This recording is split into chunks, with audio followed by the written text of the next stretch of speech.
भागवत 25 अगस्त से America, Canada और Britain के दौरे पर जाने वाले हैं। लेकिन इस दौरे से पहले अमेरिका में एक संस्था ने उनका विरोध शुरू कर दिया। खास बात यह है कि उस संस्था का अध्यक्ष मूल रूप से पाकिस्तानी है। मोहन भागवत के दौरे के विरोध के सुर ठीक वैसे ही हैं जैसे देश में कांग्रेस करती है। अब सवाल उठ रहे हैं कि आरएसएस चीफ का विरोध संयोग है या कोई नया प्रयोग। क्या इससे कांग्रेस का भी कोई कनेक्शन है?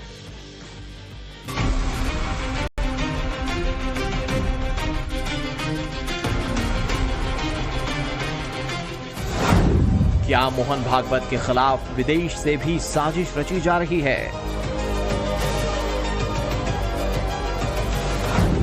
क्या भागवत के विदेश दौरे के विरोध के पीछे कांग्रेस कनेक्शन है?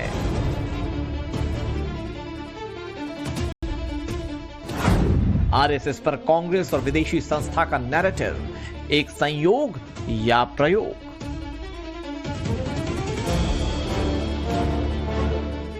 मोहन भागवत के विदेश दौरे से ठीक पहले अमेरिका से ऐसा बयान सामने आया जिसने सियासी बहस को गरमा दिया।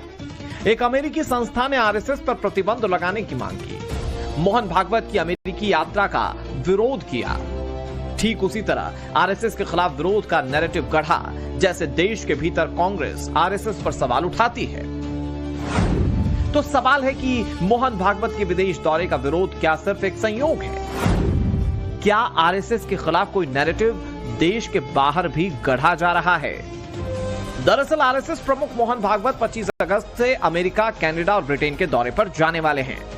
आरएसएस के मुताबिक ये यात्रा विदेशों में बसे भारतीय समुदाय और स्थानीय संगठनों के निमंत्रण पर हो रही है। मोहन भागवत 29 अगस्त को न्यूयॉर्क में यूनिवर्सल वननेस समारोह में हिस्सा लेंगे।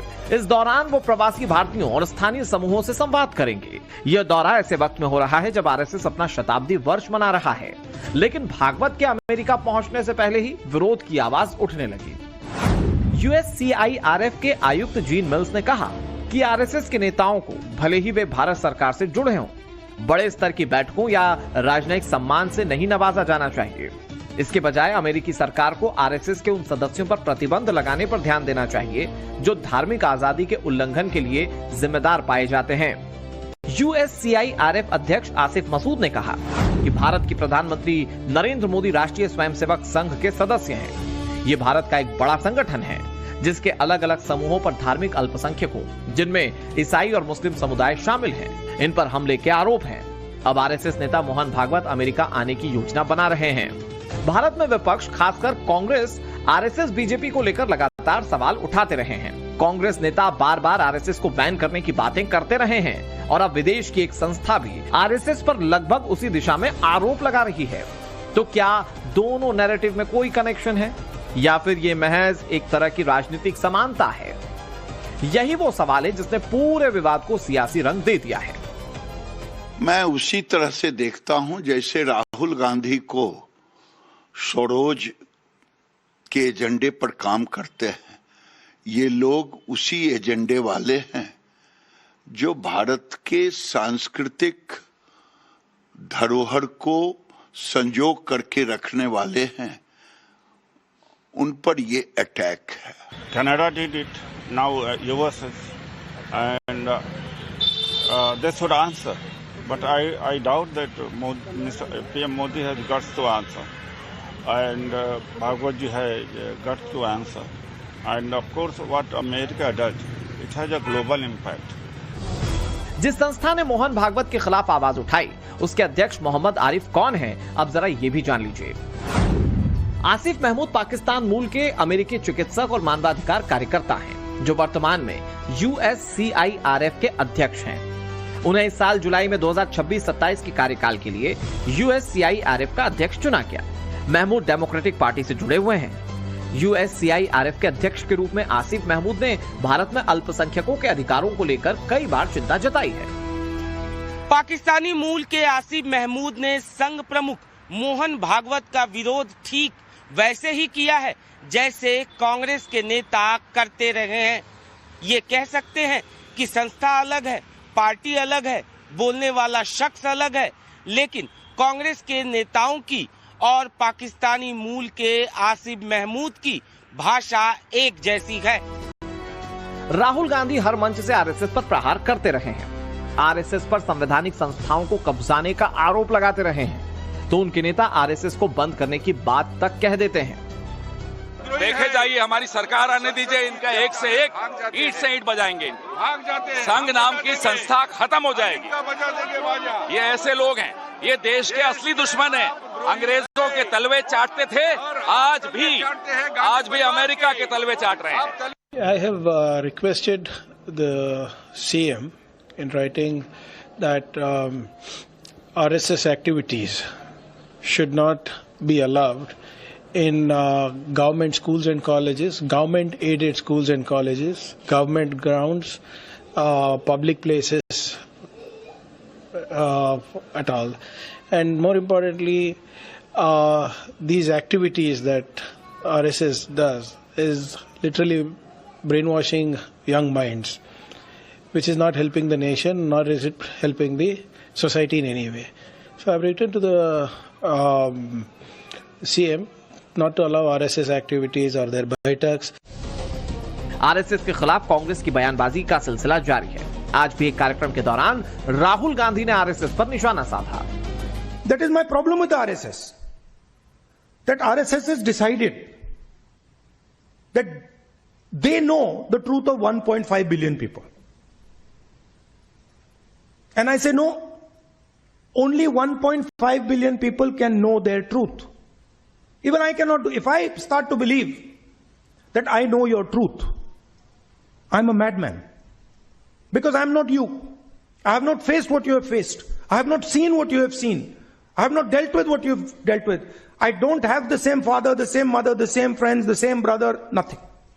So how can I say that I know your truth? इस विरोध के बीच एक दूसरा पहलू भी है। कनाडा में 100 से ज्यादा संगठनों ने भागवत के दौरे के समर्थन में आवाज उठाई और विरोध की मांग खारिज करने की अपील की। यानी विदेश में आरएसएस को लेकर एक तरफा राय नहीं है, चूंकि यह मामला सीधे सीधे भारत की छवि से जुड़ा है। तो क्या आरएसएस की विचारधारा को लेकर अंतर्राष्ट्रीय स्तर पर बहस को जानबूझकर हवा दी जा रही है? क्या भारत के राजनीतिक विवाद अब विदेश की जमीन पर भी पहुंचने लगे हैं?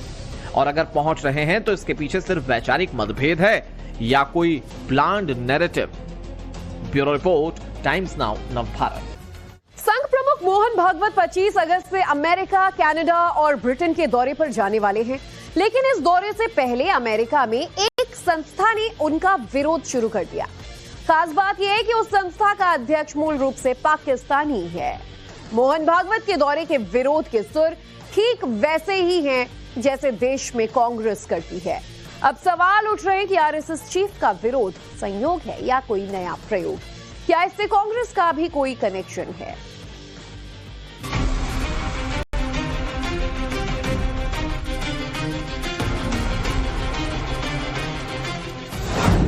क्या मोहन भागवत के खिलाफ विदेश से भी साजिश रची जा रही है?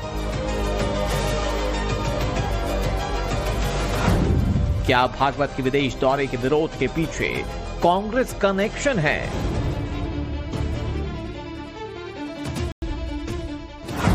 आरएसएस पर कांग्रेस और विदेशी संस्था का नैरेटिव एक संयोग या प्रयोग?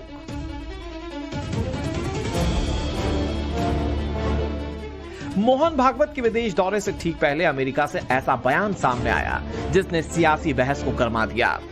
एक अमेरिकी संस्था ने आरएसएस पर प्रतिबंध लगाने की मांग की, मोहन भागवत की अमेरिकी यात्रा का विरोध किया। ठीक उसी तरह आरएसएस के खिलाफ विरोध का नैरेटिव गढ़ा जैसे देश के भीतर कांग्रेस आरएसएस पर सवाल उठाती है। तो सवाल है कि मोहन भागवत के विदेश दौरे का विरोध क्या सिर्फ एक संयोग है? क्या आरएसएस के खिलाफ कोई नैरेटिव देश के बाहर भी गढ़ा जा रहा है? दरअसल आरएसएस प्रमुख मोहन भागवत 25 अगस्त से अमेरिका, कनाडा और ब्रिटेन के दौरे पर जाने वाले हैं।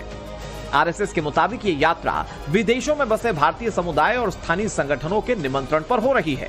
मोहन भागवत 29 अगस्त को न्यूयॉर्क में यूनिवर्सल वननेस समारोह में हिस्सा लेंगे।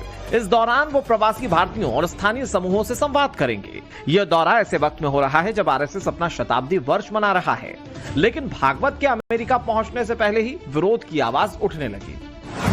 USCIRF के आयुक्त जीन मिल्स ने कहा कि आरएसएस के नेताओं को, भले ही वे भारत सरकार से जुड़े हों, बड़े स्तर की बैठकों या राजनयिक सम्मान से नहीं नवाजा जाना चाहिए। इसके बजाय अमेरिकी सरकार को आरएसएस के उन सदस्यों पर प्रतिबंध लगाने पर ध्यान देना चाहिए जो धार्मिक आजादी के उल्लंघन के लिए जिम्मेदार पाए जाते हैं। USCIRF अध्यक्ष आसिफ मसूद ने कहा कि भारत की प्रधानमंत्री नरेंद्र मोदी राष्ट्रीय स्वयंसेवक संघ के सदस्य हैं। ये भारत का एक बड़ा संगठन है जिसके अलग अलग समूहों पर धार्मिक अल्पसंख्यकों, जिनमें ईसाई और मुस्लिम समुदाय शामिल हैं, इन पर हमले के आरोप हैं। अब आरएसएस नेता मोहन भागवत अमेरिका आने की योजना बना रहे हैं।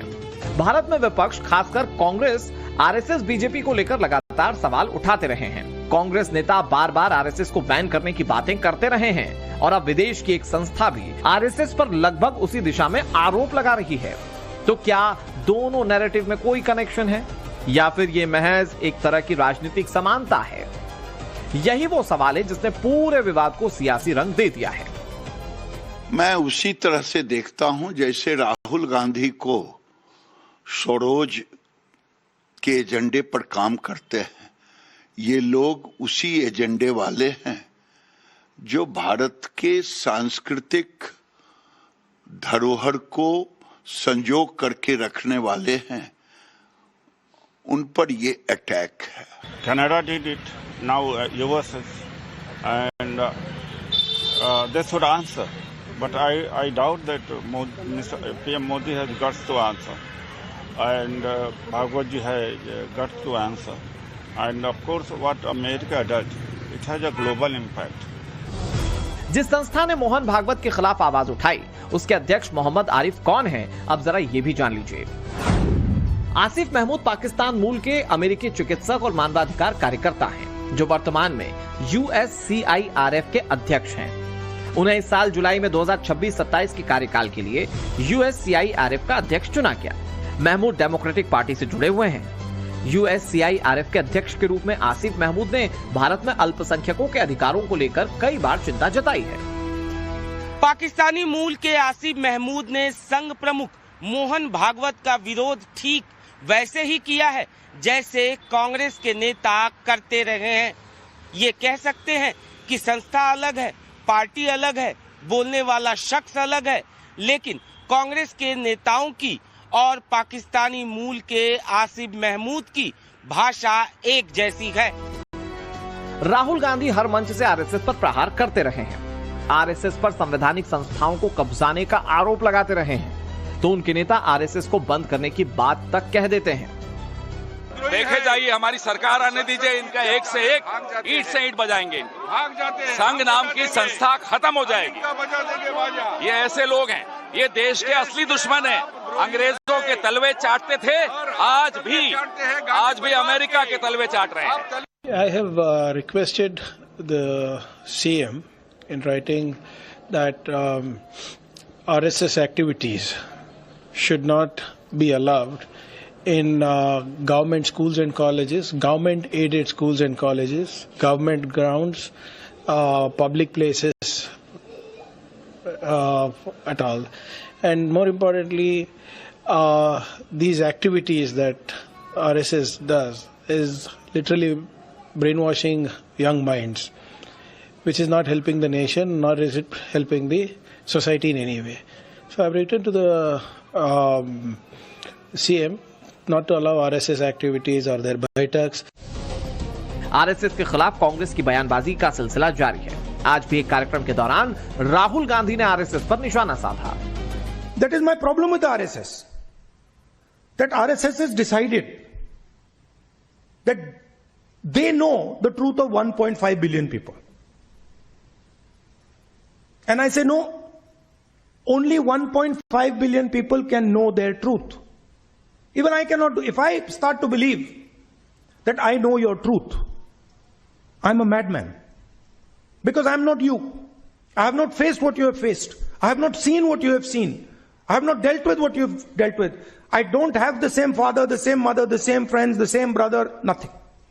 So how can I say that I know your truth? इस विरोध के बीच एक दूसरा पहलू भी है। कनाडा में 100 से ज्यादा संगठनों ने भागवत के दौरे के समर्थन में आवाज उठाई और विरोध की मांग खारिज करने की अपील की। यानी विदेश में आरएसएस को लेकर एक तरफा राय नहीं है, क्योंकि यह मामला सीधे सीधे भारत की छवि से जुड़ा है। तो क्या आरएसएस की विचारधारा को लेकर अंतर्राष्ट्रीय स्तर पर बहस को जानबूझकर हवा दी जा रही है? क्या भारत के राजनीतिक विवाद अब विदेश की जमीन पर भी पहुंचने लगे हैं? और अगर पहुंच रहे हैं तो इसके पीछे सिर्फ वैचारिक मतभेद है या कोई planned narrative? Bureau report, times now.